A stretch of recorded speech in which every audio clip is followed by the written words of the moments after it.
now live.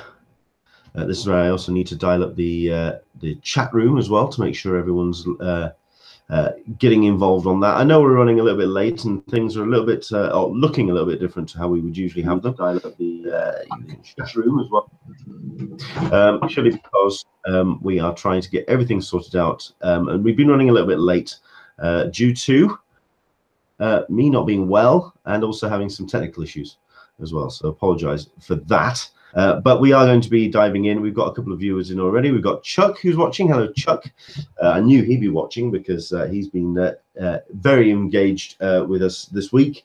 Certainly getting involved with something that Alyssa set up last week, which we'll talk about in a couple of minutes' time. I did have a drink somewhere. It's not so much a cup of tea. No, we don't have the countdown happening. Oh, and we have an echo. Oh, do we? I'll sort that out. No, well, I think it's me. I'm, as you are, I am all 6s and 7s. I'm switching into a new computer and we're having technical issues and we're still in our pre-show. Right. So this is the imaginary countdown. Yeah, the main reason why I've been, I'm currently on hot water and orange. Because I got struck down by the dreaded lurgy as of Friday. Thursday and Friday, I was in bed all day. Saturday, I should have been in bed, but I had to go to work. I've not been well. I have not been Comic-Con fit. So you have not had any birthday celebrations? I have not had any birthday celebrations, no. Are you planning? Here's what I do. No. What?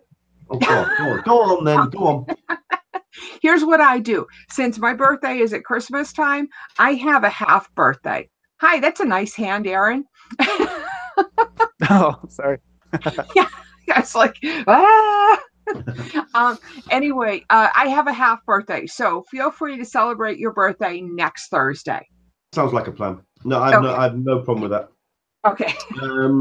I do want to say thank you very much indeed to everybody who sent me some kind wishes on my birthday. I appreciated it. I'd also like to thank my missus. I was going to bring my presents, which I got, because she got me 2 books. She got me both of them at Thought Bubble. She got me a very large, excellent The Thing art book, which is full of posters and alternative art for John Carpenter's The Thing, which is gorgeous.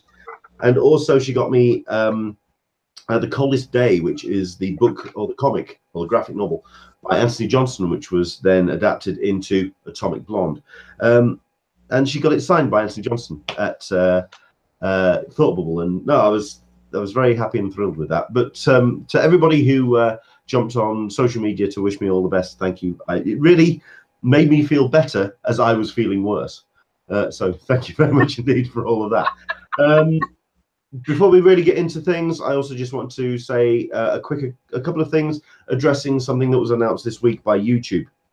YouTube is changing its creator payout or its monetization settings. Basically, anyone who is not receiving 4,000 views, 4,000 hours worth of views a month, or do not have 1,000 subscribers, basically the wheat and the chaff of YouTube. That's us, unfortunately. We don't have those numbers, and we are invalidating for any kind of income from YouTube.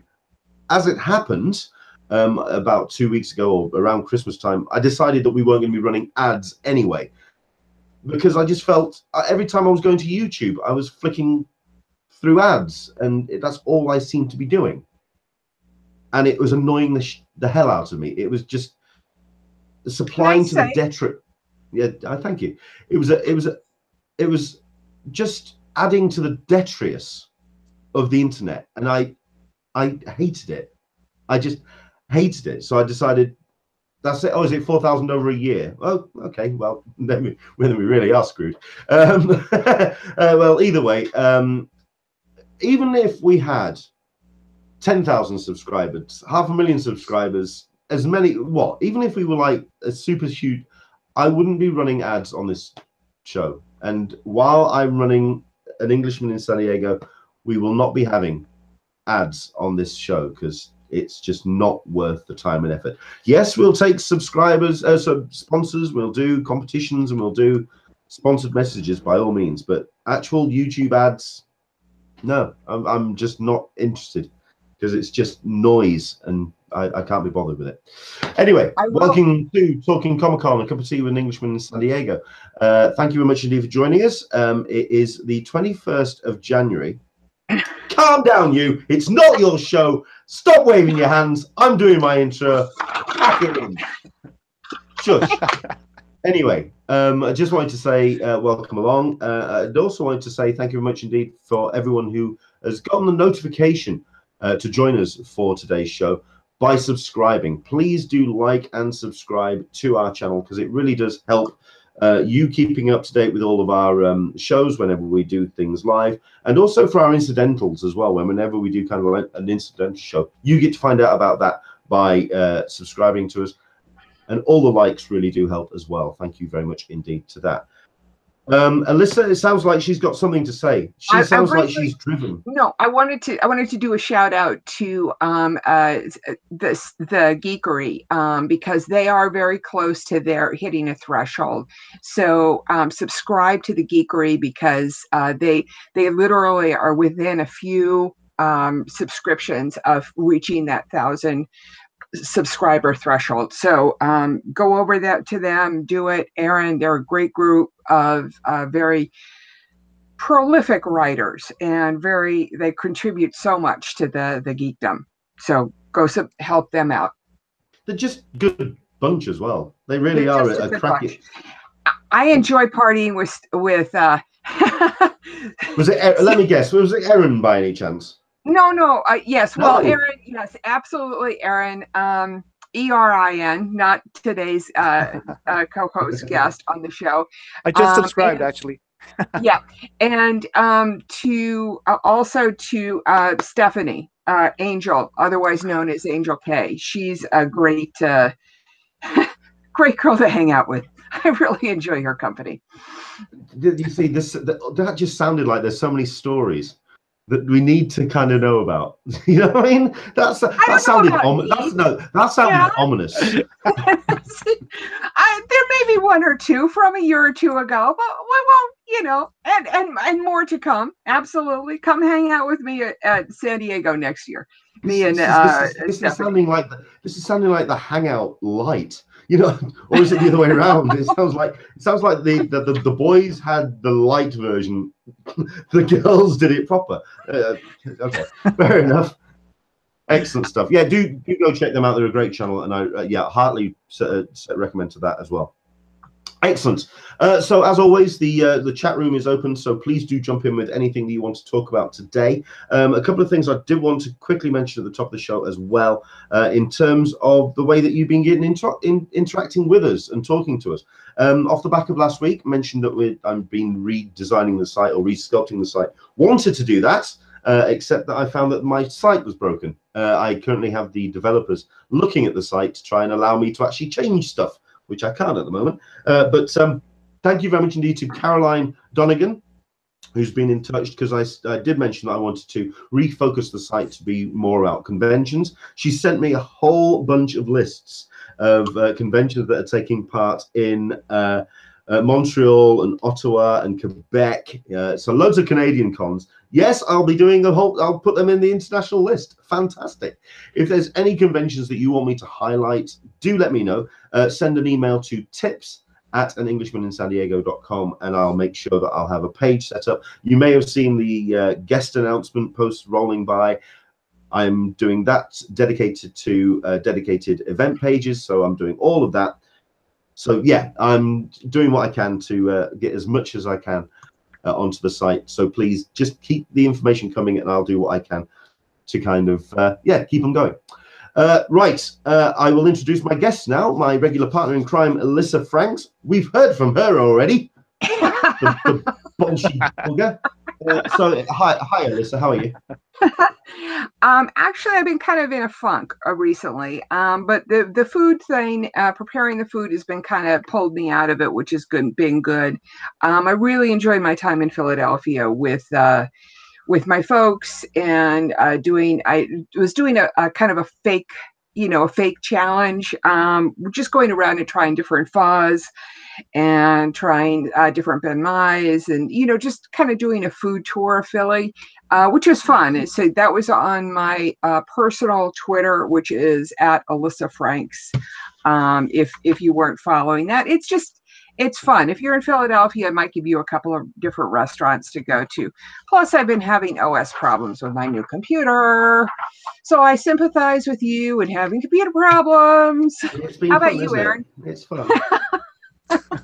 Yeah. It's been one of those weeks where I really have wanted to just make a massive dent in my wall with the computer and just throw it in that direction. If I could run everything from a phone, I would do. It'd just be probably run faster and quicker. I don't know. It's just, yeah. But anyway, no, okay. Well, it's glad to hear that you're kind of shaking yourself out of that funk, and the challenge that you set up has helped you do that. We're going to get into that in a second. We're going to do that via the introduction to our special guest, our illustrious VIP, which is Aaron Nabus. How are you doing, Aaron? I'm good. How are you? Happy belated birthday again. Oh, well, thank you very much indeed. Oh, in that case, Happy New Year. If we're going to do all of that, let's just, Happy New Year. Happy well, it feels like I haven't seen you in such a long time, I know. So, how's things been with you, sir? It's been pretty well. We are working on our backlog of podcasts. You've been busy. Yeah. So, and also, I haven't really been watching any shows because I've been alongside the podcasting and the just sort of taking a break from the whole convention scene.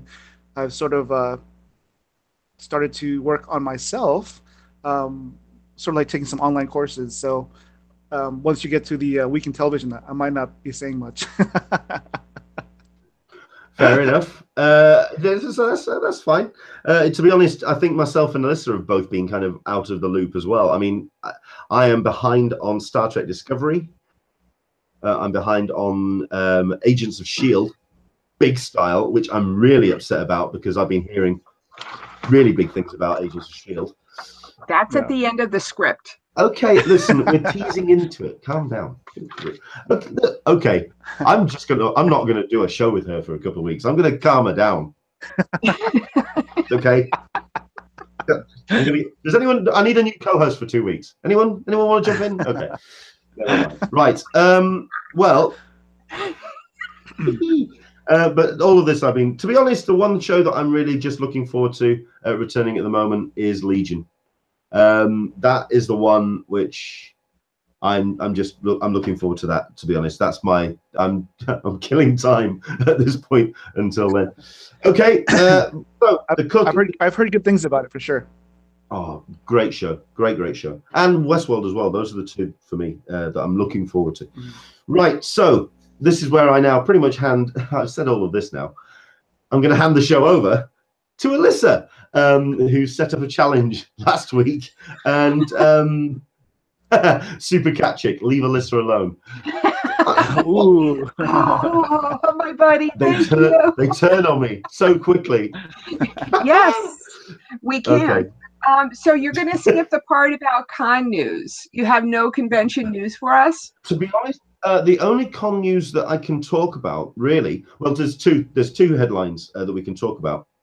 Number one is about Phoenix Comic Fest, who changed their name around December time, or shortly after the announcement of the whole legal dispute between San Diego Comic-Con and Salt Lake. It all went to San Diego's side. That Salt Lake was, I think the award went something like $20,000. So not a massive amount of money, but it was all about the actual rights of owning the name or that Comic-Con. At which point, directly after that, by a couple of days, Phoenix Comic Fest, or what Phoenix Comic-Con as was, announced that they were changing their name, rebranding, and that's what they were going to do.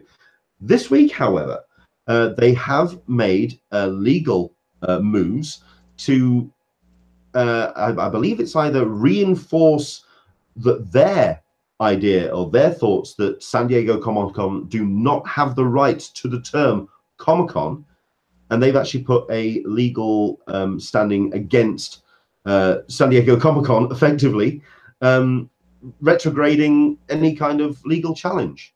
So it's turned very interesting that they've announced that they've done this rebranding, and now they're also just going, no, we're also going to kind of make a stand against CCI, even though we've rebranded. It's slightly odd. Curious. Very, very odd. But do you think? I mean, I got to think that we're missing something here. I know it feels incredibly weird. What I'll do is, while you're doing the cooking challenge, I'll pull up some more details and try and get the basis for the legal challenge of that. So that's number one. And the other story is, of course, last week we had the debut show from the Seamus brothers putting together Ace Universe or Ace Comic-Con.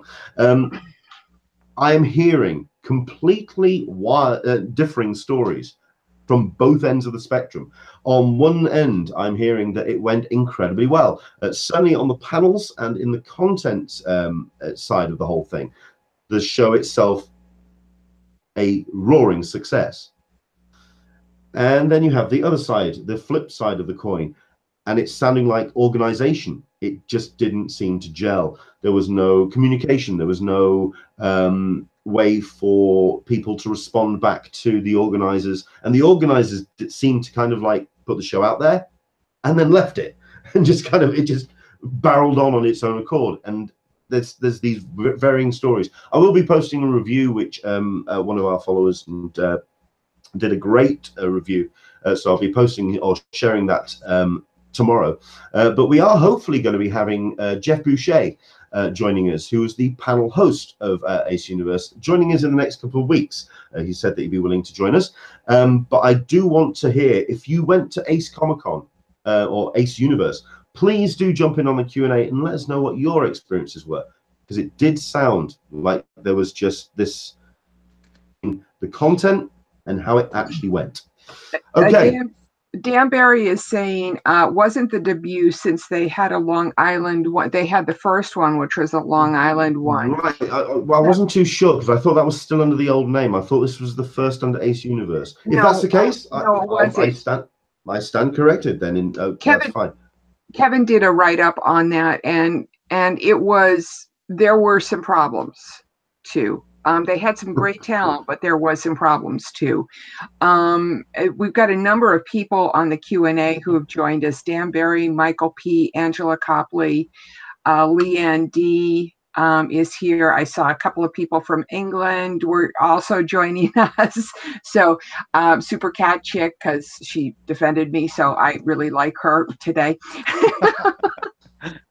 Sarita P. was there. Andrew English, also a longtime viewer. Karen Sessions, hi Karen, and of course Dan Barry and Chuck Cook. Chuck Cook is actually one of the first people that we're going to get to with the cooking challenge, actually.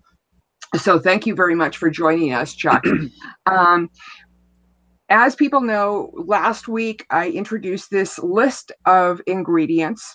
Some of us were able to hit all 4 ingredients. Some of us kind of missed by 1 or 2. As Aaron, yeah. It's like, and I fully admit, you know, it was the 4th ingredient that was the tricky one, because you could kind of do, I mean, a lot of people ended up doing, it seems, cauliflower and Brussels sprouts. That was a highlight from our list of ingredients. But it was more of just like, hey, you know, what were people going to come up with? You know, you want to add anything to the general description, Aaron? Just generally speaking? Yeah, generally speaking, to the competition, to the challenge, because you've got the first submission was from Chuck Cook, and he was an email submission. Right. And do you want me to go ahead and go to his? Sure. Okay. I guess my first question to Chuck would be, what kind of camera did you use to take the pictures? Because they all look fabulous. Okay, this is from a podcaster here. I'm gonna see if I can. I'm gonna try and dial these pictures up actually, because they are bloody impressive. And I liked the name that he came up with. It's a salad, and he came up with the name Asgarden salad. So like garden salad, but Asgard. So that was pretty catchy. And his thing was that he's really big on farmers markets, so he's really,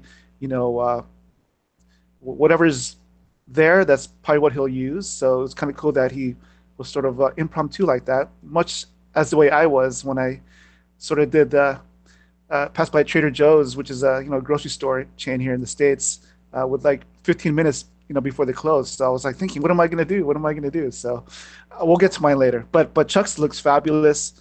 It's totally something that I would do. I want to try. And he used 3 of the ingredients, it looks like. I guess I'll just read a little bit of what he said. I guess he originally had 2 dishes in the works, but like many of us, he's busy, so his job got in the way. So he says, as an additional personal challenge, I purchased nearly every major ingredient today at the San Diego Little Italy Mercado Farmers Market. The almond vendors did not have any sliced almonds, so I bought whole spicy almonds and chopped them myself. Here's the ingredient list for his Asgarden salad. It's 1 bunch curly kale. It says about 10 large leaves. 1 large crisp apple, Granny Smith or Fuji. 1 sweet orange. 1 lemon. Extra virgin olive oil. Ripe strawberries. Slivered or sliced almonds. Kosher salt and black pepper. And it looks fairly simple and something that most of us can probably do. So I think that's a huge plus. And yes, Lisa. Absolutely. Absolutely. I'm hoping. I thought you were going to say something. Yeah, well, I was. I believe that Leonard is trying to get some screen shares on with us so we can see some of the bear with me a second. I'm trying to dial up bear with me. Okay. Well, just because it did look it looked like a good summertime way of using kale. And that's what I really liked. And I like the idea of julienne, which is the long, thin slices of the apples, too. Very low fat, very, very healthy. Good nutrition. That was kind of the things that I took away from that one. I'm being in the colder climates, I'm not sure that I would cook that. That would be my only part of the meal. I would probably use that as an augment. But you got all 4 of the items in there. That's great. I'm just going to say, when I was looking through it, you're right. I mean, it looked amazing. Like Aaron says, let me see if I can. I'll dial this up now because I've got the pictures, and it did look incredible. But it did look like a very cool salad. It looked like something that would be fantastic for summer. Mm-hmm. Well, I mean, you know what I mean? We are in Southern California, so it's kind of relative to where we are. This is true. This is true. Do not comment on that. I already blasted Dan Barry this morning for commenting on your weather versus our weather. I could do the whole Fahrenheit Celsius thing. Yeah, no, not going to happen. Oh, we've got pictures. We do indeed. So Nice. yes, here we are. The fair that you went to.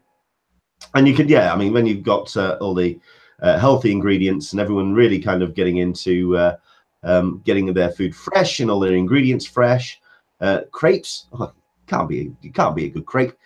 So there we go. There it is. There's the evil stuff.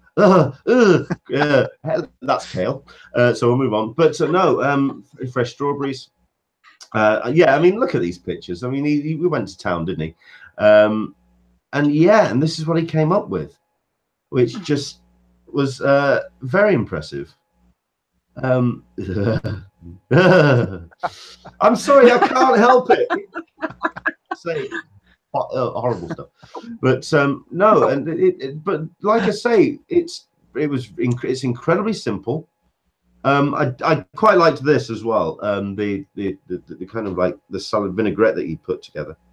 I was thinking about the lightsaber. So yeah, don't jump in, you. Yeah, no, the lightsaber hand blender was just. That's I want that. That's to die for. Talk about cool. Yeah. Talk about kitchen utensils that are there. Oh, sorry. Okay, I am trying to share the next one. Do we have a final product for his? I do, but let's. I don't know if you want to very quickly read out the actual menu. Do you want me to do that? Let's go through it very quickly then. So we're talking one bunch of curly kale, one large crisp apple, which is Granny Smith or Fuji, one sweet orange, one lemon, one extra virgin olive oil, ripe strawberries, slivered or sliced almond. Not entirely sure what kosher salt is. That's a new one on me, and black pepper. Thoroughly rinse kale leaves, pat to spin dry. Cut each leaf along the sides of the stem and discard the stems. Chop across the leaves to produce quarter or half-inch shreds and place into a large salad bowl. Slice the apple into quarters. Trim out the stem, core, and seeds. Slice into quarter-inch rounds. Then to julienne or matchsticks. You then juice the orange. I just looked up. Hey Leonard, I just looked up kosher salt really quick, and basically it's like table salt, but it contains no iodine. Oh, right, okay. Fair. No, that was a new term for me. I didn't know that one. Okay. Juice the orange and lemon into a bowl. If you have particularly large or juicy citrus fruits, you may only need to use half of each. Throw in a generous dash of kosher salt and then add olive oil in a thin, steady stream. Whisking consistently until your vinaigrette comes together. I've never actually thought of orange and lemon together, or citrus in a vinaigrette. That's a really interesting idea. I like that a lot. You'll use twice as much oil as you have juice. If you have a stick blender, and especially if you have a lightsaber stick blender, you can use that instead of a whisk. You're right, it is. We're going to have to find out where he's got that from and stick a link up for that. It's gorgeous. Taste of vinaigrette, you'll want a nice blend of sweet from the orange and tart from the, sweet from the orange and tart from the lemon. Adjust with more salt as you go. Slice the strawberries, apple matchsticks to the kale, and then add half the vinaigrette. Toss the salad thoroughly and add additional dressing as needed. You want the salad to be thoroughly dressed, not soaked. Using tongs, mound the salad onto plates and add sliced strawberries and almonds, and then add fresh cracked black pepper to taste. It looks amazing. Mm-hmm. So there we go. That's the end product, and that is Chuck's Asgardian or Asgarden salad. Very good. Yeah, absolutely. Round of applause. Bravo. Brilliant stuff. Absolutely. I'm going to have to go to the farmer's market with him sometime. Right, it's all yours. Comments and, of course, continue. Yep. The next one that we have is Becky, TARDIS Mom from the forum, was going to do a challenge, and I'm including her in this. It's a brief. She's just did a brief thing, primarily because we all live in the real world, where we are faced with that 4 o'clock, 5 o'clock, staring into the refrigerator. What the bleep am I gonna cook? You know.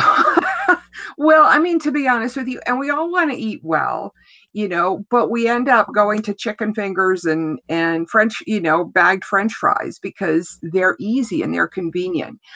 If you have things in the fridge, she had some Brussels sprouts, and I put a link up.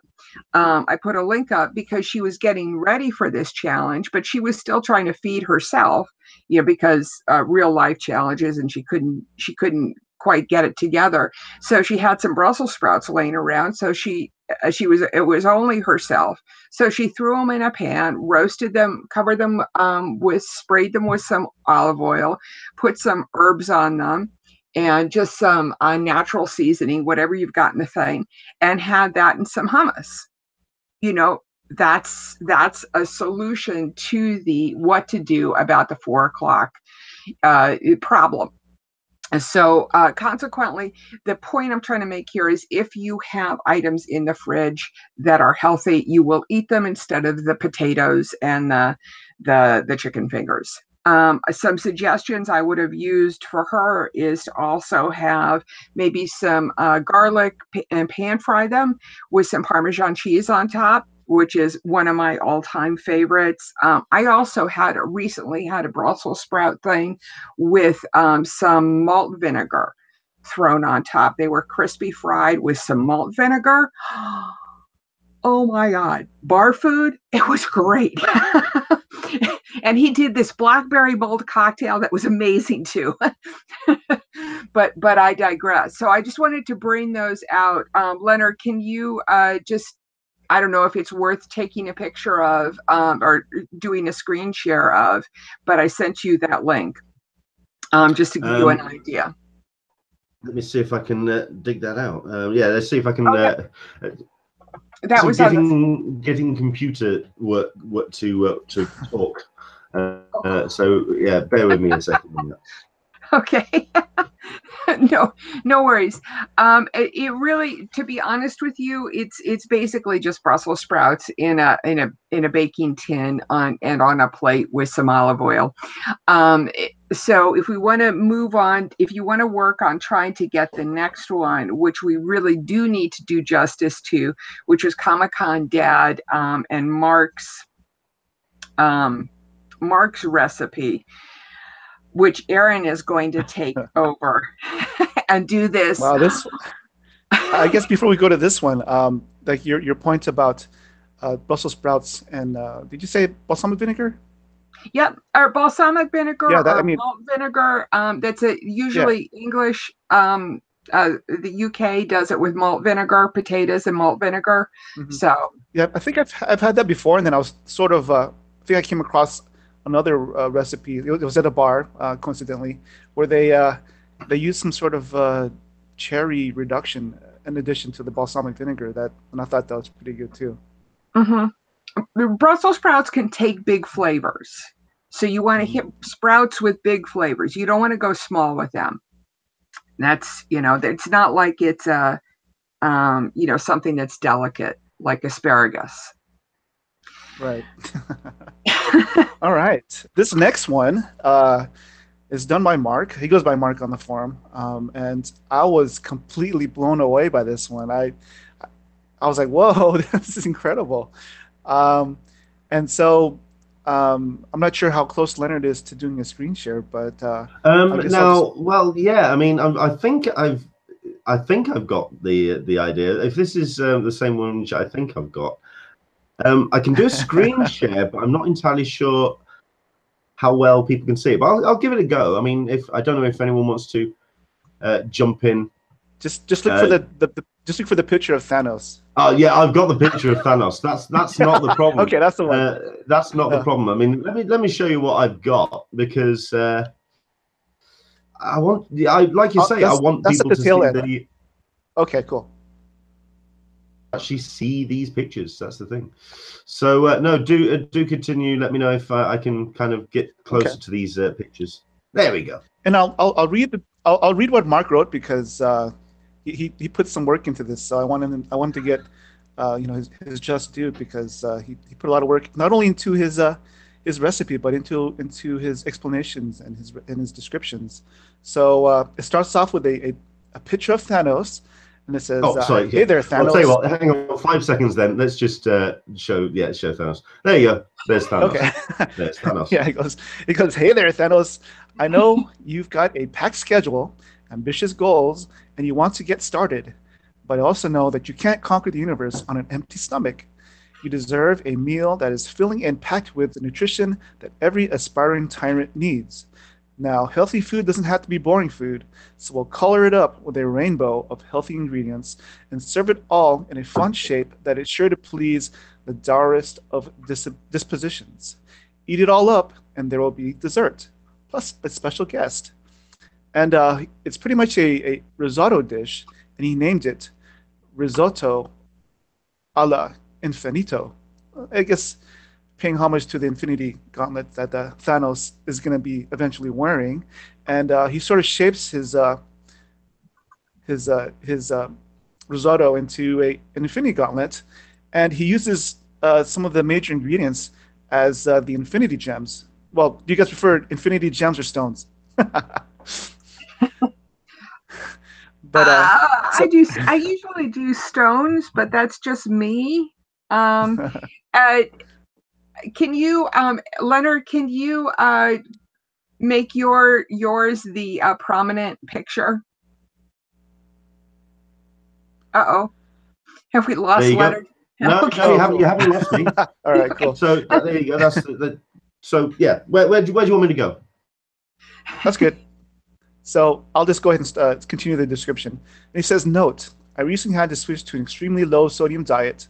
This is Mark, not Thanos. So and this recipe reflects that. I'm thinking this is good for Thanos as well, since he, like me, sits too much, has a stressful workload planned for the year, and is a horrible delegator. Your situation may be different, so feel free to add some salt where you like. This could also be made vegan with a few small adjustments. Risotto without salt or cheese is a big adjustment, but we will offset the changes with coconut milk and a nice puree. We'll also roast an assortment of items to power up the risotto and surround it with the cauliflower sauce. And this is the part that got me. And a crunchy kale crackle." So, in reference to Kirby Crackle, so a balsamic honey glaze will add flavor.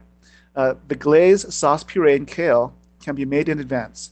Low sodium cooking is requiring me to basically learn a whole new cooking vocabulary. And these are examples of things that I am making regularly to use in a number of different ways. And so this is his ingredient list. It says it serves 4. The first one is golden beet and carrot puree. And he uses 4 medium-sized golden beets, 2 large carrots, and water. The next one is the balsamic honey glaze, as balsamic vinegar and honey. Then there's the cauliflower sauce, extra virgin olive oil, EVOO for short, 1 head garlic, 1 head cauliflower, 1/4 teaspoon of nutmeg, and then the roasted kale. It's extra virgin olive oil, dinosaur kale, black pepper, and here's the list for risotto. It's extra virgin olive oil, 1 medium white onion, 1 cup arborio rice, a 1/2 cup dry wine, something with the words blanc, gris, or grigio in the name. You don't need much for the actual recipe to get something nice. Yes. Happy face. Yes, because what is cooking without wine? You have to have a glass of wine while you cook, or something else. You're wine adverse. Right. And for those who watch, Jack Pepin, will know that because he usually has a cup of wine when he cooks. 4 cups unsalted chicken broth. Use a different kind of broth if desired. Black pepper, coconut milk, 1 tablespoon unsalted butter. It's optional. Shallots are optional. And then he says you will need something small that you can bake or roast in the following colors: red, orange, yellow, green, blue, and purple. And he says I used, for the red, small beets; for the orange, curry squash cut into pieces with the skin left on; for the yellow, mini peppers; for the green, the Brussels sprouts; blue, cubes of extra firm tofu soaked in water and blue food coloring, then dried and pressed; and then the purple, small purple potatoes. So we're almost done. Let me just go through the directions really quick because he put a lot of work in this, so I want to get his credit. The directions. Note, there's a lot of baking here at different temperatures, but you can adjust according to your needs, oven size, etc. Any of the baking can be done at a different temperature. Just keep in mind that it will change time accordingly. For the balsamic honey glaze, he says to combine 4 parts balsamic vinegar to 1 part honey in a non-reactive pot. Bring to boil, stir occasionally, and then simmer until reduced by 2/3. For the cauliflower sauce, slice the top off the head of garlic, drizzle with olive oil, wrap in foil, bake at 425 degrees for an hour, and let it cool. Cut a head of cauliflower into large florets, steam it in any way you want until tender, and save the water. Squeeze out the roasted garlic and combine with the cauliflower and a quarter teaspoon of nutmeg and a food processor. Process until smooth, adding the water as needed for consistency. Roasted dinosaur kale. Wash and dry the kale, spray with olive oil, and bake at 400 degrees until nice and crunchy. About 12 to 15 minutes, turning over halfway through, season with pepper. That's interesting. So it sounds like you can add kale to anything if you roast it, just spray it with olive oil and roast it. So, and for so. those I'm of gonna us, try that. That sounds interesting. Yeah. I'm not a big roaster, so. Well, bake it. I mean, I can't tell the difference between roasting and baking myself, but there we go. Just the term. But I mean, just a sentence adding kale to anything. That's the issue. We won't tell you it's kale.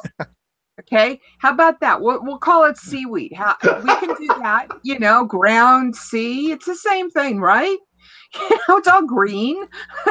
Fair enough.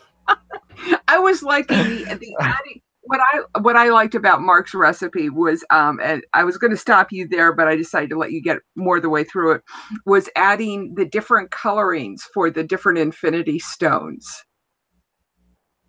Mm-hmm. Where that's pretty creative. Yeah, that was. I mean, I could definitely see this as being a great way of getting kids to eat vegetables, too.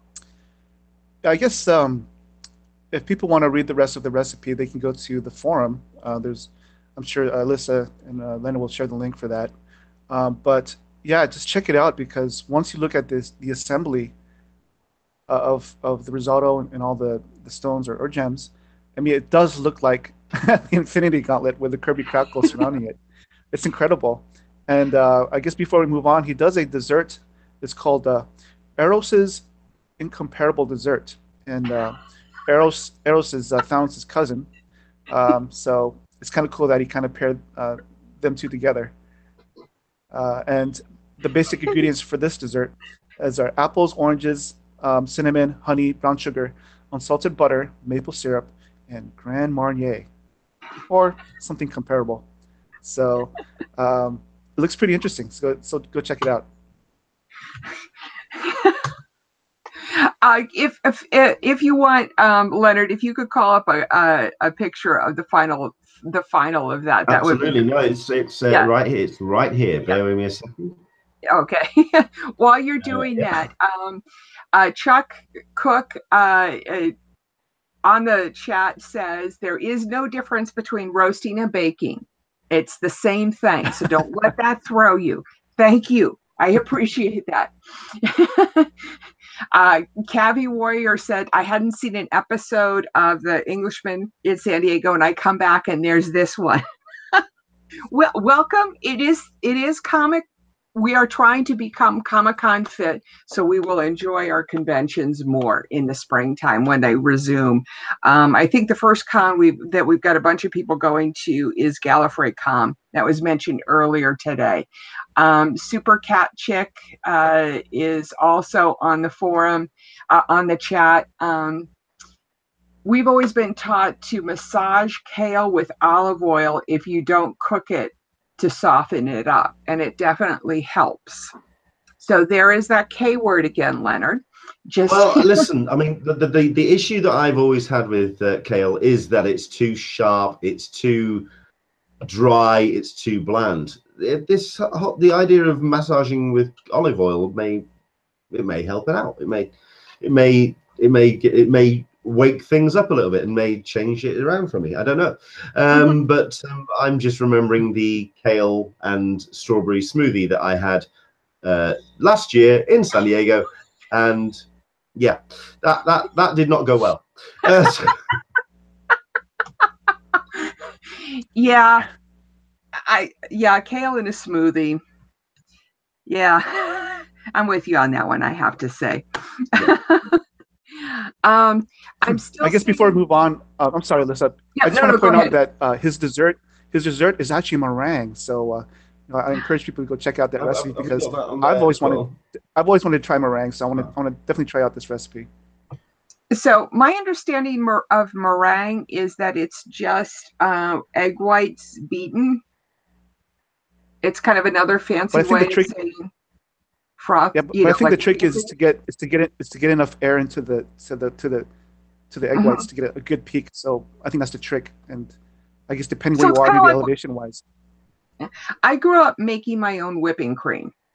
Okay. So we never had, the processed stuff. So it's just whipping. It's just using either a hand blender, an immersion blender, or something like that, and going into that. I think Leonard is saying, let's move on. The next one we've got, yes, yes. The next one I posted, Miss Kitty. We've got a nice little picture of our chat boxes. Yes, I have just suddenly realised what I was doing there. Apologise for that. Okay. That's okay. No worries. If I sent you a link, Leonard, if you can go to that, Miss Kitty put was a little bit confused about the timing of everything and in real life got waylaid. She did a really nice. She was going to do a really nice, interesting thing about sesame crusted tofu recipe. And you know why you can't see that is because I never hit send. There you go. Thank you. You're welcome. A really nice sesame crusted tofu recipe with a spicy peanut butter sauce and garlic bok choy. Basically, what you do is you crunchy pan fry some tofu with planko and some coconut milk, and serve it over rice with some vegetables in a garlic sauce. I'm kind of summating the entire recipe here just to kind of move things forward a little bit. And create a sauce of some peanut butter and some lime with your choice of some soy sauce. You could use a low sodium. You could use some hot sauce, add some hot sauce to it, and serve it over a bed of rice. Sounds very simple to do, very easy, especially if you've got a rice cooker. Throw the rice in, so it's ready for you. It's a 20 minutes for in a rice cooker for some rice. Pan fry the tofu. You can pan fry the chicken, marinate it in some coconut milk. Serve it over rice with some garlic and bok choy.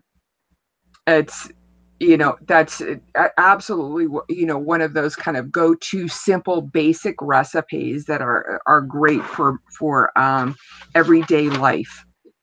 And I am going to get this link to you guys on the chat box. Primarily, most of these are on the thread, but on the forum.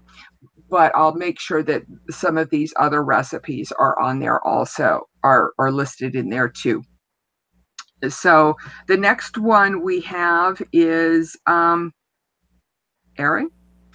Want to do your own recipe? Okay. Well, I'm trying to do good segues, but sometimes I mess. Basically, for mine, I've had a busy a weekend and a month. So there's a Trader Joe's on my way home from work, and it was I guess it was Friday or so. And I was like, dang, what am I still didn't know what I was gonna cook. So I went there, and I was thinking, I gotta use brown rice, but I want to kind of switch it up. So I did brown rice pasta. So from there, when I decided that, I kind of thought, okay, what can I use with with Brussels sprouts, because I think that's the vegetable that I was going to use. And I don't know, I just started walking around the aisles and started seeing things that I could sort of formulate in terms of like flavor combinations. So this is what I came up with, and I kind of named it 15 minutes until Trader Joe's closes pasta. So, and I kind of failed on the ingredients because I only used 3 of the 4 that I needed, because I could have sworn Parmesan was on the list. So I ended up using a chicken, Brussels sprouts, oranges, and which I thought was Parmesan. My bad. So, so basically the ingredients are brown rice pasta, chicken thighs, skinless or boneless, oranges, lemons, soy sauce, Brussels sprouts, bacon, leeks, garlic, marinara sauce, sun-dried tomatoes, sea salt, pepper, parsley, Parmesan, and olive oil. And so the first step is to sort of prep the marinade for the chicken. And I used 68 cloves of garlic, not 68, 6 to 8. That's a lot. add juice of 3 oranges and 2 lemons. And I would have used all oranges, but I didn't have enough, so I used 2 lemons, and it came out okay. Add about 5 packets worth of soy sauce, which is I had some leftover laying around from Chinese takeout the week prior. Add chicken, and I cut into strips, black pepper, and then I marinated it for about 2 hours in the fridge. And it seemed to be a good enough amount of time, but I think it probably would have been better if I did it overnight. And then the step 2 is to prep the aromatics and veg, 12 to 15 cloves of garlic, peeled, slightly crushed. And it's sort of rustic. You don't have to make everything so fine. This is just, just throw it in there. Just make sure that you crush it so the flavor comes out. Wash and cut 1 leek, then the Brussels sprouts. And then step 3 was to cut the bacon in small squares, about 2 handfuls. And then the 4th step is to start cooking the Brussels sprouts, which take about 10 or so minutes. And so add the olive oil, add the bacon, garlics, and leeks, let those sweat a little bit, and then as those start to get wilted, add the Brussels sprouts. And I'm not looking for any sort of caramelization. I'm just sort of sweating the veg a little bit, and reduce the heat to medium and cook uncovered if you like the Brussels sprouts not too mushy. I like them a little bit, with a little texture. I don't really like the French way of doing vegetables sometimes when they're all mushy. And cook covered if you like it mushy.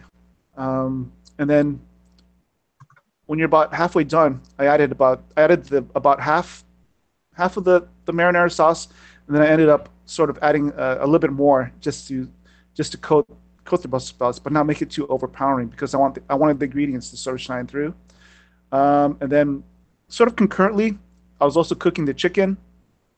Make sure you drain the marinade from the chicken, and some moisture will form, but you just sort of reduce the heat and just let it sort of cook within its own juices. And then I also cooked the brown rice pasta. Make sure you salt your water for your pasta. And I ended up using about 2 bags. And if you look at the pictures on my Flickr, I showed like a step-by-step on there. And then the 7th step is to combine the chicken and Brussels sprouts mixture. And step 8, add the sun-dried tomatoes, mix thoroughly. And then after the pasta was done cooking, and then when I drained it, I saved a little bit of the pasta water, because sometimes you might need a little bit of that starch to add back to the pasta when you combine everything together, just to give it that little extra, oomph. Yeah, that's pretty much it. And I ended up garnishing with some parsley and some freshly grated Parmesan cheese. So I was happy with the results, and I thought it was pretty good for just thinking on the fly at the grocery store. Amazing. Yeah, thank you. It was fun. I enjoyed this challenge, even though I didn't meet all the requirements. It's trying to get. And if you scroll down a little bit, if you click on the Flickr link, it can kind of show my other pictures, because I didn't have time to sort of post everything. I wasn't too sure if there was one. I'm not actually signed in. That would be why I can't actually see the link. No worries. we can. Everybody can take a look at it later. No, well, if I take the screen share off, I could actually sign in. I could do that. We can certainly talk. That's good. Go for it. Go for it. Absolutely. No, that looks good, Aaron. And I think that the thing here is that it's just trying to give people ideas of different ways of cooking with the same sort of ingredients.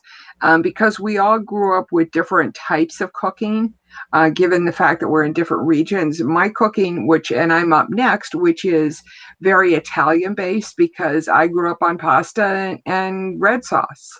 That's, that and potatoes were my, New England, that was, yes, we were on the coast, and yes, I do know how to cook a really good fish chowder too, but Ooh, nice. yeah, absolutely. Yes. So it was trying to give people an idea of different things that they could do with the same recipes, like the kale I never would have gotten. Yeah. I think it's important.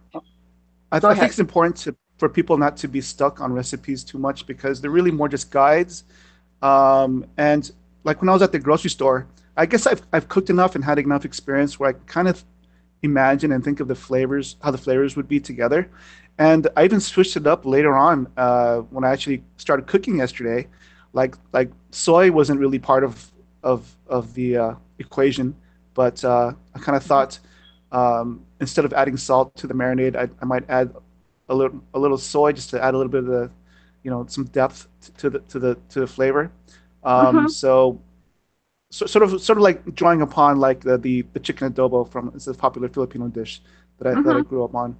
And so, yeah, I mean, it just kind of sometimes when you're in the thick of it, you kind of just come up with ideas, and sometimes they may not work, and sometimes they do, but you just gotta go out there and you just have to have fun. Just have fun trying to experiment, Exactly. I mean, for example, my next dish, I have done this pan-fried Brussels sprouts with garlic and Parmesan for years. It's been one of my favorite go-to. It's a very Italian kind of method for cooking Brussels sprouts. I've done it for years. Well, I thought maybe I needed to incorporate tofu into this. Because that was my fourth ingredient that I was having a hard time with. And so I thought, well, I'll cut up some tofu into cubes and marinate it in some balsamic vinegar. And I kind of overcooked it and it didn't come out really well. So, that was a fail. But I'm going to try it again. Was it the tofu that you overcooked? Because every time I've tried tofu, it's a case of how to handle tofu, especially when you're cooking it. When you would that make sense? Yeah, it does. One of the things, I mean, because it crumbles so quickly. One of the things that I was taught to do was drain it. It comes in those little things. You drain it, put it in the freezer, freeze it up.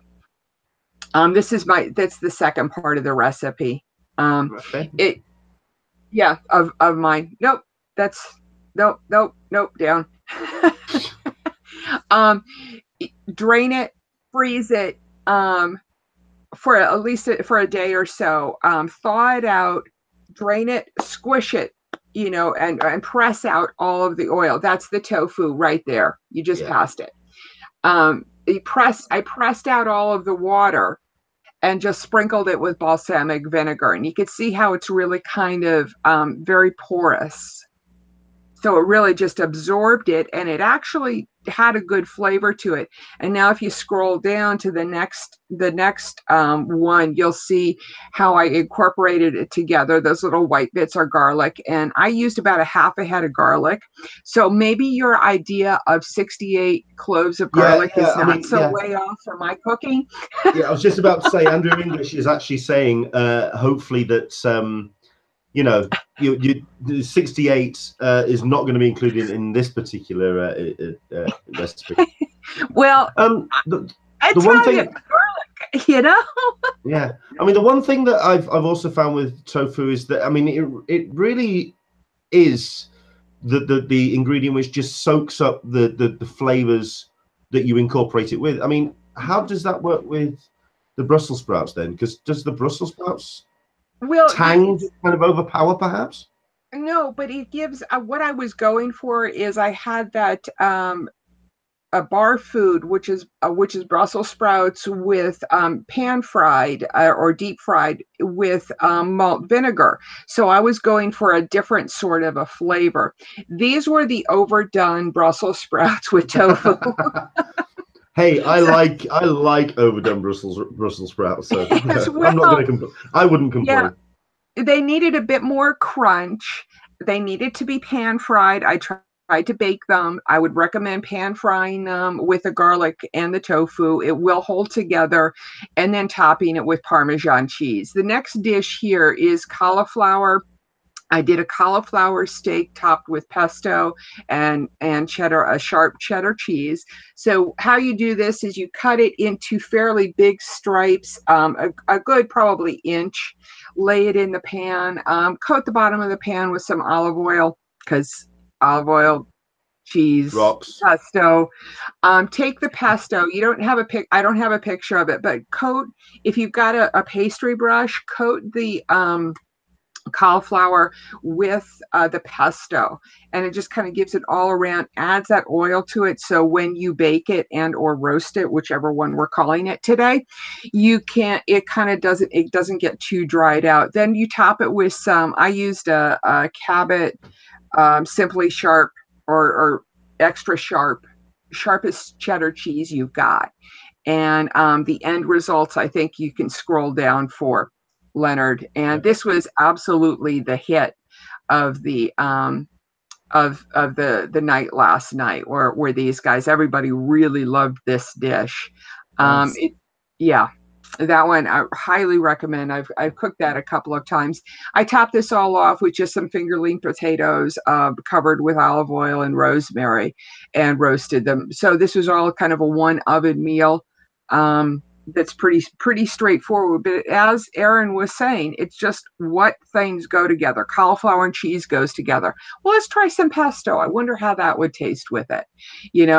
Brussels sprouts and cheese go together. Well, how about maybe if I add some malt vinegar, add a bit of spice, tang to it.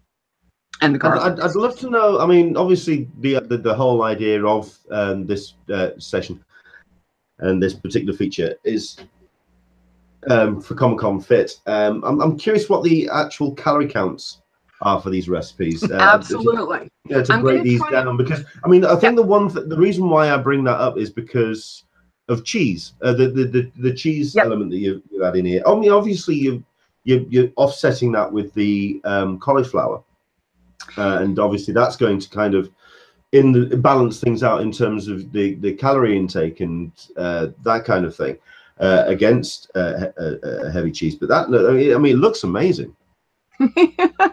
I agree, and that's one of the things that I'm going to try and kind of try and rank all of these recipes over the course of the next week, and say which ones are the most quote unquote CC fit. Obviously, the kale salad that we did first is going to be right up there, but that's not a winter dish. With all due respect, I can't. That's not going to keep me going for the day here when it's -20. No. Well, I'll tell you what. I'll come at it from a slightly different angle. I think the reason why it'd be interesting for myself, because a number of those ingredients wouldn't be available. Say, for example, here in the UK, they're more the regional, perhaps, in terms of some of the ingredients. It looked incredible, and Chuck, fantastic work on it. I'd like to see the final, the stats, as it were, for because absolutely us nerds, we love stats. Totally. And that's why I was trying to get people from the UK to get involved in this, because I want to know what's available in different regions. And that was the difficulty with coming up with the list, was trying to figure out what you guys had and what we have. So that's my recipe. And yes, it's a little cheese and oil heavy. But again, there's no meat in this. So, if you were to add a steak to this, that's all of that oil and cheese, it balances out. So that's the way I look at it, is you can't eliminate everything from your diet or you won't eat. And you'll binge on chocolate cake. So that's or something of that. It's my birthday. Leave me alone. Yes. Super cat chick says, sorry, low carb, not low calorie. I try to eat a high fat, low calorie, a low carb diet, and that cauliflower looks amazing. The Brussels sprouts are too. Chuck Cook says, love that cauliflower, and yes, garlic. Andrew English says, I hope Alyssa doesn't have as much garlic. Yes, well, what can I say? Pasta is what we all grew up on here as as kids. It was our go-to meal. So the next thing we've got, Violet from Gender Bias Reviews did a recipe. And let me try and pull that up for Leonard so he could do some screen shares and pictures of that. Aaron has said that he would take this one on, and I am trying to get to it here.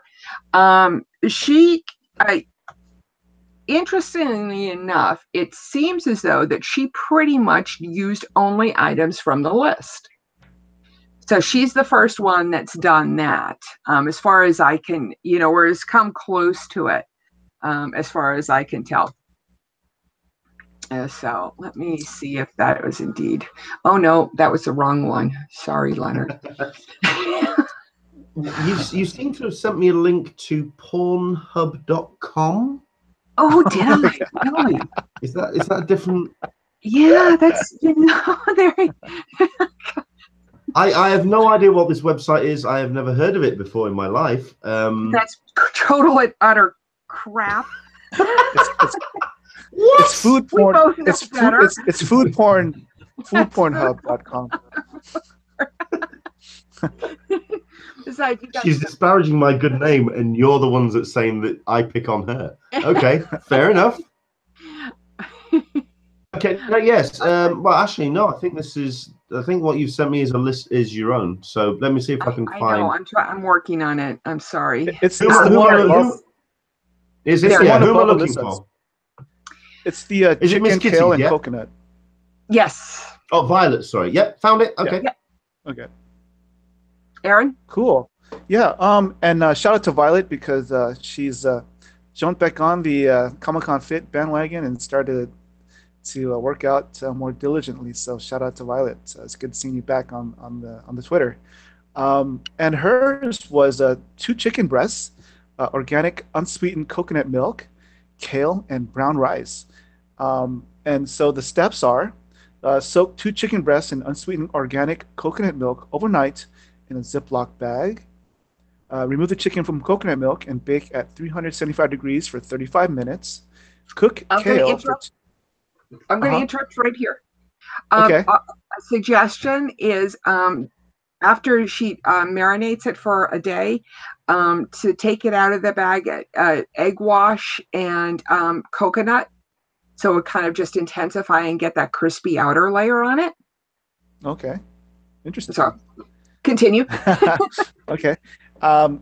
Cook kale for 2 minutes in 2 tablespoons of vegetable oil. Add 1 cup of coconut milk to kale and bring to a boil. Then let simmer uncovered on low for 15 minutes, stirring occasionally. Prepare 2 cups of brown rice. Drain coconut milk from kale. Create a bed of kale on a plate. Then place cooked rice on top, 1 for each chicken breast. Season cooked chicken as desired. Then place on top of rice. I was about to ask that from that picture because there doesn't seem to be any other preparation for the chicken breast. She just seems to have cooked that pretty much clean and naked, as it were. And she's letting the rice and the kale do the work in terms of the flavor. I was just wondering what else, variations you'd recommend for the chicken. But Aaron, do you have any ideas? Because I do. Go ahead. I think. Okay. If you take the chicken breast and use one hand on top and then slice this way, you get a thinner chicken. You get a thinner chicken breast, so that it's easier to pan fry it. So that's one way of it. It's easier, and you could do a nice. You could put a nice sear on it if you choose not to do the egg wash coconut mixture that I suggested earlier. But then once you get that pan sear on it, it presents better. I'm wondering how lemon would work with this as well. Mm-hmm. A lemon and coconut are interesting combinations. That's what she's given us is an excellent basic recipe, which is great. And I think what she's done here is she might have misunderstood that she could use other recipes, other ingredients, because she uses exclusively from our list, which is great because we can now take this and go forward. Like cooking the rice in the coconut milk might be an interesting thing. I was thinking about that too. Yeah, absolutely. Sometimes even with a plain white rice, what I'll do is I'll add like a teaspoon of fresh basil or a teaspoon of rosemary just into it, just to add a little bit of slight hint of flavor to it that goes with this. So yeah, I think you're mentioning of a lemon flavor component to this dish. Kind of reminds me of something called I believe it's a gremolata. So it's like lemon, parsley, and something you sort of sprinkle at the end on a lot of Italian dishes. And I think that would help out this dish in terms of adding another layer of flavor to it. So so basically it's like parsley, garlic, and lemon zest. So that's what a gremolata is. Absolutely. And, even adding something to the kale too, maybe a nut might be, an almond to the kale or something. But this is a great basic recipe that has, if you have kale and chicken in the house, you can go so many different places with this recipe. Yeah, I mean, I don't really cook a lot with coconut milk, but I definitely want, after seeing this, I want to definitely give it a go and see what I can come up with. So that, Leonard, is basically, those were our submissions. Do we have anything from everybody else? I think that was pretty much. I mean, if they went, the thing is, they went to you. Because this is your challenge, so this is the challenges went to you, and they went to the forum. So no, none came to me at all. It's almost as if they looked at my physique and went, "No, I think we'll send the healthy recipes to Alyssa." Well, I didn't want to have them, go to too many people and get too confused. I wanted them to come to one person. I guess the question, since you're not as much of a foodie as Aaron and I are, Leonard, does this give you some ideas on fit foods that you want to eat? I mean, I am a foodie.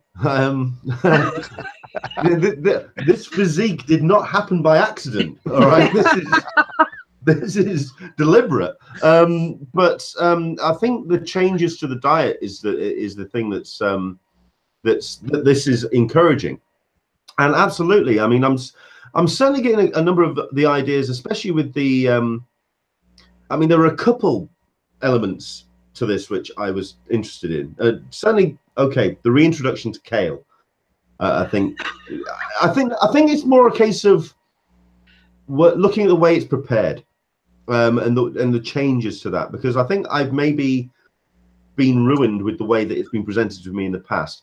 I mean, just the tofu, same drill. I mean, I think I've also been ruined there as well, in terms of, because I think I've had maybe a chef that hasn't been able to handle it well, and I've just kind of been ruined from the word go.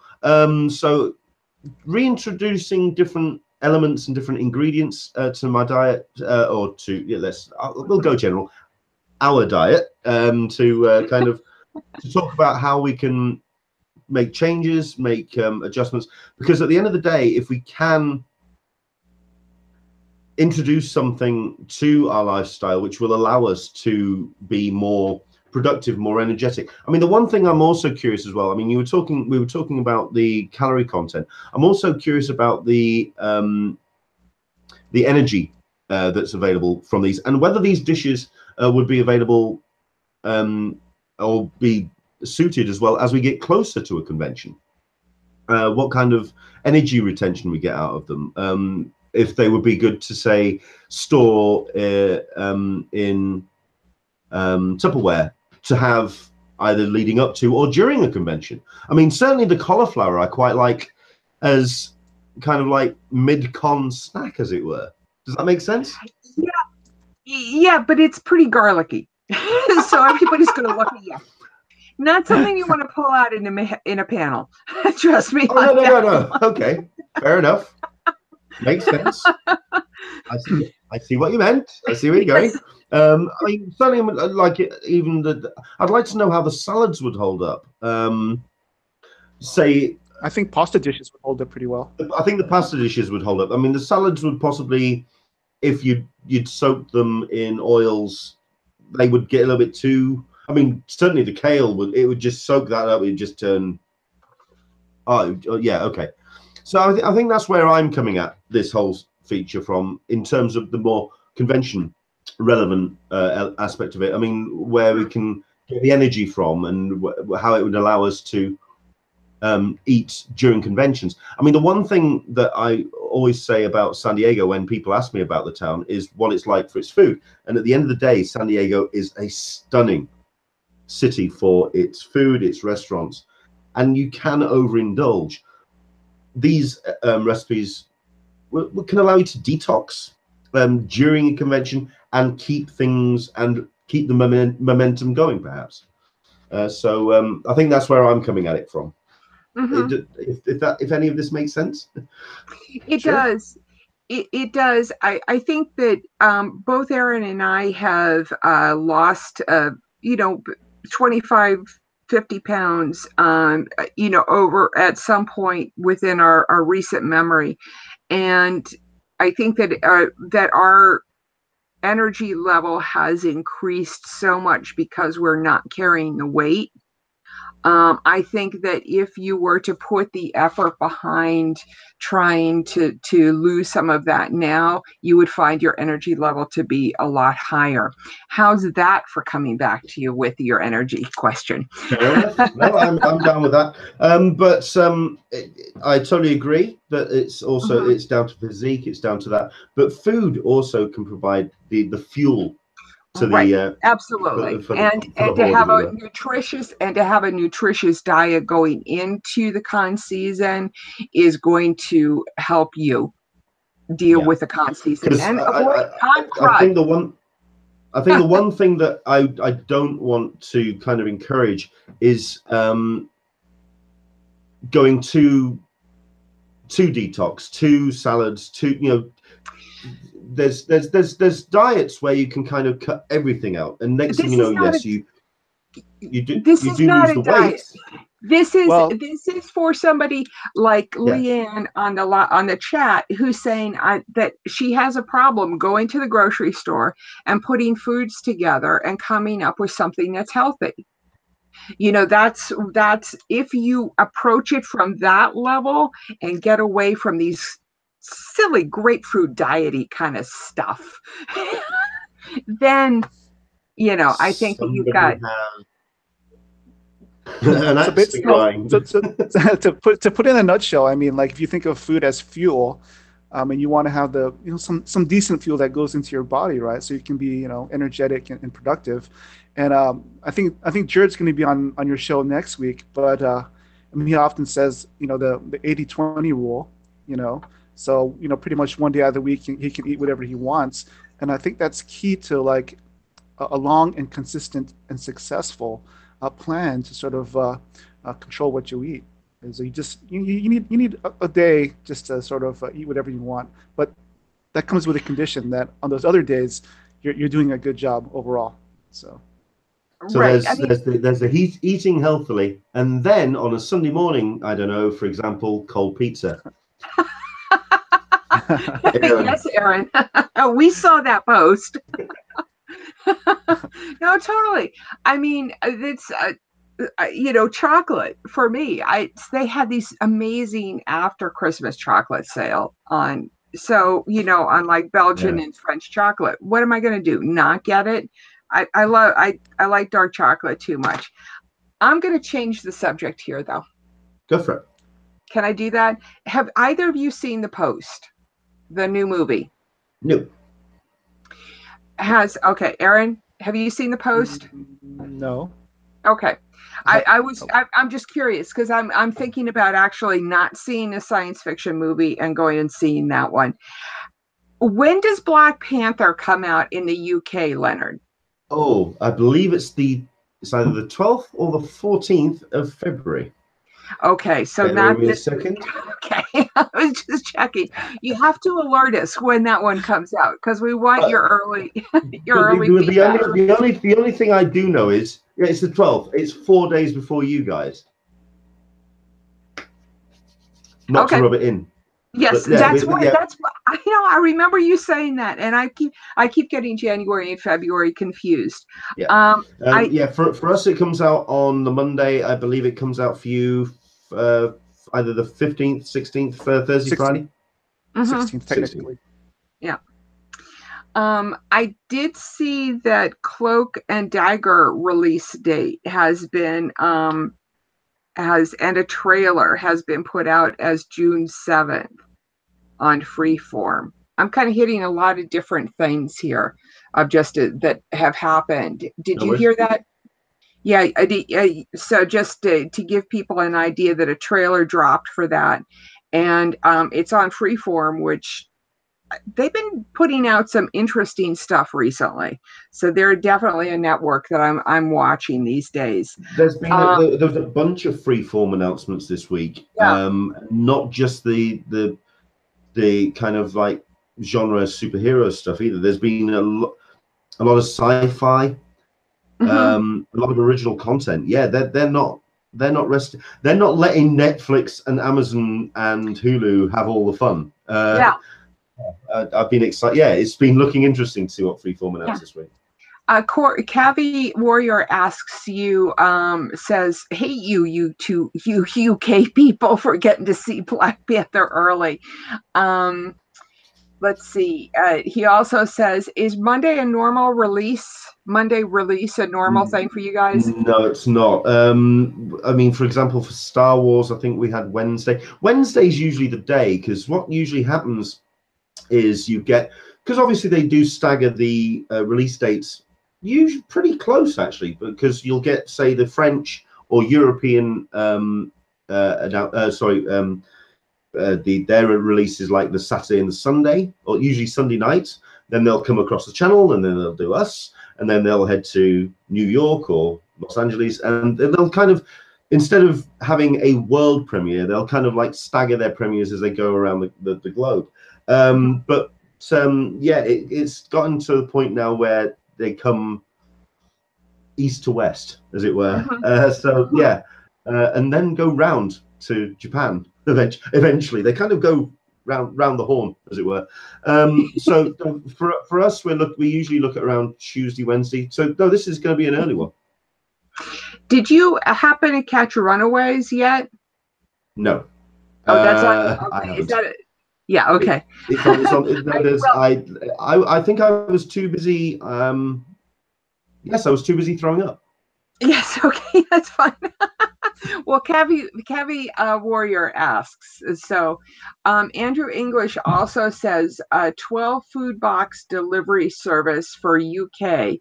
I suspect that this will be kind of like a little bit like the Eat Fresh. Fresh. Hello Fresh. There's a number of services that are doing this, and it's something that I've been curious about getting involved. I just find it's rather expensive. I I haven't done those because the expense, number one, and I'll second your fear. Plus, it locks me into cooking whatever they send me, and sometimes I just don't want it then. Well, you got a couple of comments on the chat. Super Catchick saying, I don't know if it's available in your area. We have several stores that deliver very cheaply in boxed, ready-to-cook meals. So actually, the stores do them. But Leanne is saying we were doing plated for a while, but the expense got in the way. I'm using grocery pickup now. It's a matter of being creative and getting out of old habits. I think that's the key, isn't it? Yes, that is the key. Absolutely. Speaking of getting out of old habits, CBS All Access, getting out of the old habits of, streaming stuff that's not on my TiVo has been really difficult for me. But Star Trek Discovery is going to break me of that habit. That is amazing. That is amazing. I've seen 2 or 3 episodes of that show and highly recommend it. I was curious what you thought of that show. Purely because I know you're, out of the lot of us, the biggest Star Trek fan going. I am a big Star Trek fan, and I watched the first half of the first half season, whatever. And I wasn't convinced. I didn't feel it felt like Star Trek. Because for me, Star Trek needs to kind of it needs to hold up to the Roddenberry kind of standard, as it were, of a idealized humanitarian goal that we can aspire to, which, quite frankly, we need that nowadays. We need something a goal that we can aim for, and this wasn't. It was kind of more the dark and dirty elements of the universe, which it was the feedback that I've been getting about the last show of the fall finale, so to speak, before they went into hiatus, was and the first show, actually the first show when they came back is pretty amazing. I was just going to say, I mean, it was at the back end of the season leading up to Christmas. I got turned around real quick. So I'm that's kind of got me back on the bandwagon, and I'm fully for it. I mean, I think it kind of like the same thing for AOS, Agents of S.H.I.E.L.D. You're a big AOS fan, and I just have not been able to stick with it through are we on season 6 now? Yeah. So did anybody catch Black Lightning? Not out here yet. Oh, really? Oh, that makes you getting Black Panther early so much. Okay, this isn't a competition. Okay, calm down. Now it's not a competition.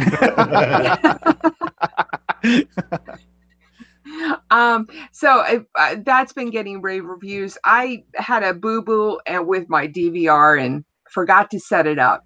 So I did not see Black Lightning, but everybody who has on the forum is really talking about it. And I was hoping that one of you guys had seen it. So that's kind of, the summation of where things are. I can go what's happening into next week, unless anybody has anything else to say. Not that I can think of. No, go for it. We got. Okay. I mean, we'll tell you what quickly. We've got Angela Copley is reminding us for March 21st for Krypton on Sci-Fi. Saw the trailer this weekend. And also, Alyssa, you need to go and see The Shape of Water if you haven't. Yes, I do. I have a feeling it's going to wait for DVD for me, since my local theater is very. Who? Yeah. They don't take chances on stuff. Anyway. Well, I'm sorry. Hey, Alyssa. Hey, before you move on, I did manage to watch a little bit of something yesterday. I was on Netflix, and I happened to catch, for you Godzilla fans, There's pretty cool Godzilla anime on Netflix. That was pretty cool. I enjoyed it. It was part 1. It was like an hour and a half, I believe. So I'm looking forward to. I've heard about this. I've heard great things. Yeah. Yeah, I've heard too. Not having Netflix is kind of hard to keep into the mix of things, but that one I've absolutely heard. Super Cat Check is saying yes, Black Lightning was really good. So that's my mission to you guys, is to like feed me, tell me what happened in the first episode so I can know. Andrew English says that it's released on Netflix on the 23rd. Yeah. Couple of days. So there you go. Let's see. I think that's it. So this week, I know that we've got a couple of Angela Copley follows baskets. I forget what network it's on. I think it's on like TNT or something like that. That is returning from its winter break. That show, I should be watching that show. That sounds like it's like quirky enough to really be my cup of tea, so to speak, if I can use the cup of tea SDCC thing. No. A couple of shows that are seems like they're really high points for this coming week. We got a lot of new shows coming up. The Alienist is getting a lot of airplay. They're saying that there's been so many shows that have been set in the late 1800s, early 1900s. I'm just not sure that this one is going to be able to do it. I hope so, but I'm not sure about it. The show that I'm really excited for is on Starz. It's Counterpart with J.K. Simmons, Spidey's editor at the Bugle. Jameson plays a character who meets his doppelganger in a split reality kind of show on Starz, which if I got Starz, this is the show that I definitely be watching for. It's on Netflix on FX, says the Baskets is on Netflix. FX, sorry. Another show that looks interesting, it's a Korean subtitled show. Basically, it's a takeoff on Orange is the New Black, called Prison Playbook, about an up-and-coming baseball star who gets jailed and has to, a new person in jail, not used to it. Like I said, there's a lot of new shows this week, and Leonard is kind of going, hurry up. No. I'm just curious if we'll ever see any of these at Comic-Con. And I'm just trying to. Yeah. Okay. Good point. I think we're gonna see Counterpoint at Comic-Con. J.K. Simmons, if they can get J.K. Simmons to come, I think we could absolutely see that. Alienist is maybe, because it's got that supernatural twist to it. Amazon show Britannia it has been billed as Celtics versus Romans with a mix of Game of Thrones. I'm surprised that that's going out as Amazon for you guys. Mm-hmm. It's produced as a Sky production here in the UK. And we know this because they won't stop going on about it. And it's almost like, okay, all that Sky money, that £95 that you give us each month for the basic package, and yeah, we're going to spend all of that on this, and then that's all you're going to watch ever. Like they've just gone over the top. I'm surprised. I'm surprised it's gone to Amazon for you guys, though. Okay. Has it aired? First episode went out on Friday, but because it's a Sky show, if you are a Sky subscriber, you can get it all on demand. So I think I'd be interested. 16 episodes. Yeah, that's how they're billing it. I'm not sure. I thought that they were going to do in one episode each kind of thing. Yeah, is it me or I weekly television as well. Yeah, I'm not sure. Yeah. Wow, Miss Weekly Television. I do. That's an interesting concept, isn't it? I enjoy having a week to discuss an episode and kind of pace a story. Yeah. I don't know. Okay. Yep. That's interesting. We could do a show on that. Right. He's like, yeah, right. That would be stretching it out. Okay. Yeah. One last one. And this goes back into that we could absolutely see at Comic-Cons is a Netflix film. So this is a one-shot, and it's called A Futile and Stupid Gesture. The story of National Lampoon in the 70s. Think of it in the 70s, Mad Magazine, National Lampoon, and some of the stuff that Marvel and Kirby were, Kirby and DC were all doing. There's another one which Vampirella, I think. There was another Creepy, or there was another couple of magazines that were doing that were really just out there, and they really challenged. I mean, especially Mad Magazine really challenged the way things were done, and National just outright hysterical. And National Lampoon was absolutely at the top of its list. This movie is about the creator of National Lampoon. So if I was getting Netflix, I would be watching this one just to get an idea of what went down. I mean, it spawned the whole, Chevy Chase and Griswold Christmas and all of those episodes too. So that's. I've been impressed. I've been impressed by Netflix's original. Not only their original films, but also their original documentaries. The documentary with Jim Carrey was very impressive. I'm looking forward to. I mean, I'm guessing that you guys have already got this. My Next Guest Needs No Introduction.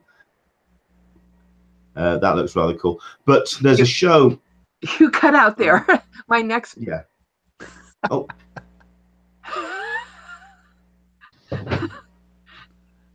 You cut out. You keep cutting out. I'm sorry about that. I think it's because I'm scrolling on the other window. Okay. What did you miss? What did I say that you didn't hear? The name. My next guest. My next guest needs no introduction. Blank. Oh, with David Letterman. Okay. I believe you guys have already got. Okay. I think we get it in a couple weeks' time. Show. Which we've been getting pushed quite heavily here in the UK. Where are you? There it is. And I think you're as a Philip K. Dick fan, I think this one would really float your boat. It's called Altered Carbon. It comes out on the 2nd of February here in the UK. Joel Kinnaman from House of Cards. It's basically about a guy that has, over several hundred years, allowed himself to have his consciousness be deposited into a new body, which has allowed him to effectively become an immortal. However, he has now died. Line has stopped, and he has arranged for a PI to find out who has killed him. And so like hundreds of years ago, he has set this thing up, and now it's come to a close. And Joel Kinnaman has gone out, is hired to find out who has stopped the lineage. It sounds amazing. It looks incredible. Yeah, Altered Carbon comes out in a couple weeks' time. In the UK, I think both. This is Netflix. It's their first big budget show. They have thrown a shit ton of cash at this thing. They are going big on this thing. It's apparently based on a book. No, I'm interested in this one. This looks cool. Nice. And if anything could show up at Comic-Con off the back of it, yeah. Yeah. Michael P's just gone. Yeah. Altered Carbon. He's on top of this stuff. He knows what I'm on about. Yes, Michael P does know. Absolutely. I think that's us. That's us. Aaron, any comments? Can I go now? No. I mean, just to remind everybody, especially if you're here in Southern California, after you watch Black Panther on February 16th, my buddy Keithan Jones, Kid Comics, he's organizing this event called Black Comics Day 2018, which will take place in San Diego at the Malcolm X Library. And he's putting together this free one-day show, and it's going to be showcasing a pretty good mix of Black comic book creators. So I encourage everybody, if you're in town, to come check it out. I just had a podcast with some of the creators who were going to be on it. We went up to LA, and we did a podcast at the Chaos Network, which is in Limerick Park, which is in this historic area where they filmed such movies like Poetic Justice, if you remember that, back in the 90s. So it was a really it was an awesome conversation. It was like 2 hours and 45 minutes. I was about the to same say, length as The Last Jedi. So I was about to say, this podcast, how long was it going on for again? It was 2 hours and 45 minutes. So yeah. So basically, we talked about a whole multitude of things. The people that showed up were... this is why we have a hard time with keeping our thing short when Aaron is on board. I'm blaming it all on you. Yeah. So we had Keithan Jones on there. We had Reuben Warren. He's a comic book creator of the Comic Book Swag Patrol. He's also a comedian. We had Jason Reeves. He's the owner of 133 Art, and we had Hannibal Taboo. He'll be sort of emceeing the event. So if you want to learn more about it, just go to hall-h.com. I believe it's episode 28 of the Hall H show. So yeah, check it out. The event sounds amazing. I would, if I were living there, I would absolutely be going down for it. And yes, I have tried to talk Leonard into moving there too. So there you go. So, yes. Well, I mean, obviously, Englishman in San Diego. Come on. Yeah, I know, totally. I believe this is a universal. Yes. It's a universal sign language. Do you take Bitcoin? This one too. Do you take Bitcoin, Leonard? Hey, that's a great segue into the Patreon. Okay, well, I'll tell you what. First thing, okay, let's wrap this up properly.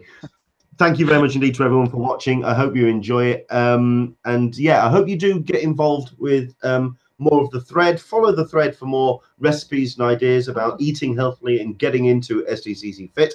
And also do make sure that you follow Comic-Con Fit, which is on Twitter. It's got its own Facebook page as well. Aaron, where can people find out more and about Hall H Show? Where can people find you online? You can find me at hall-h.com, which is our website. Our social media for Hall H is hall-h.com. You can also find me at, and that's on Instagram, Twitter, and Facebook. Also, Comic-Con Fit is on Twitter, Facebook, and Instagram. And also for myself, Aaron Nabus. That's on Instagram, Facebook, and Twitter. So that's where you can find me. And hope to connect with a lot of you in the future. Yes. Just to remind everybody as well, as we discussed last week, that's Nabus, which rhymes with caboose. Oh yes. So just think, sexy nerd backsides, Aaron Nabus. No, I'm not going there. I am not going there. Period. That's although when I used to live in Puerto Rico, they used to pronounce it the way Alyssa used to say, Naboo. Interestingly enough. Well, what can you say? I'm used to these languages where you don't pronounce words. You don't pronounce letters. It's this mysterious letter that's in the name that's not pronounced, and I can never get pronunciations right. We have got to get you to Wales. Yes. So just going to wrap up with the chat here. Michael P says, Aaron, you rock the comics artist reporting. So Michael P, so, yes, heads up to you. Andrew English says, long podcasts are not Alyssa's fault, but Aaron's. He agrees with me.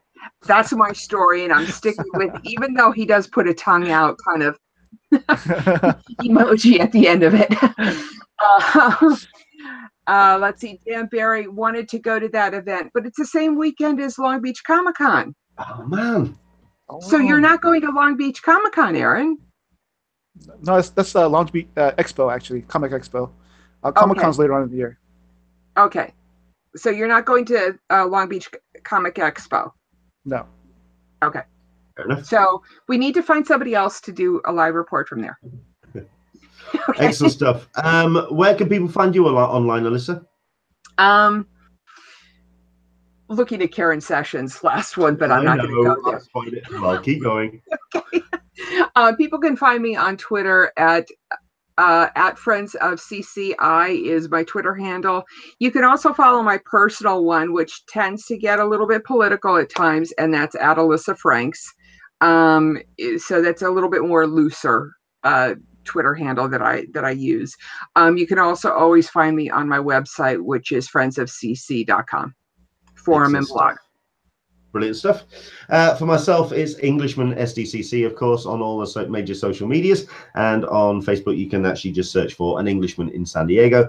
And, of course, if you go to anenglishmaninsandiego.com, hopefully, sooner rather than later, please, we'll be having an updated website where I'll be focusing more on Comic-Cons. Again, thank you very much indeed for everybody who has sent information to me about conventions that you would like me to cover. I am going to be shifting, like I say, the focus towards conventions and convention updates. So, for example, in the next couple of weeks, we'll be having guests such as Jeff Boucher, who was the panel host at Ace Universe. It's going to be those kind of guests that we're going to be encouraging as we get closer to July.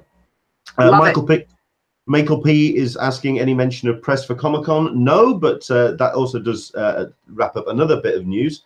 Just to let you know as well, we were talking earlier about Phoenix Comic Fest. What their actual legal precedence is, they're trying to basically say that Comic-Con does not own, or San Diego Comic-Con does not own the rights to the phrase Comic-Con, and that's including the hyphen. They are basically turning around and saying, okay, that Comic-Con or San Diego Comic-Con intentionally lied about the distinctiveness of their use of the term Comic-Con, and therefore their claim on the trademark is invalid. So effectively, they are fighting the rights of every other convention out there. That's quite a big battle they've taken on. So that's a bit of a weird one. To talk about press very quickly, no, personally, I haven't heard anything about press for Comic-Con. However, WonderCon announced their pro registration and also their press registration this week just gone. So if you are interested in either of those two things, do head to WonderCon or comic-con.org/WCA for more information on that. Right, thank you very much indeed for watching. I hope you've enjoyed the show. Next week, we're going to be joined by Jeff Mueller, the mighty Jerd, good friend of ours, top bloke. He's going to be taking on the more exercise element of Comic-Con Fit. Whereas we've been talking about the food element today, we're going to be talking about the more the exercise and the physique and the keeping of your own strength and your elements of Comic-Con Fit next week. And yes, Alyssa, he will be announcing the winners for the categories. He will be announcing the recipients of gift boxes from Alyssa that will allow me to get rid of some of my excess pops.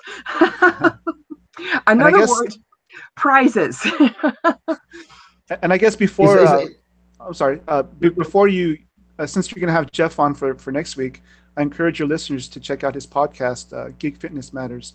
It's a pretty cool podcast. Oh, okay. I didn't realize he'd had a bit of a revamp. Okay.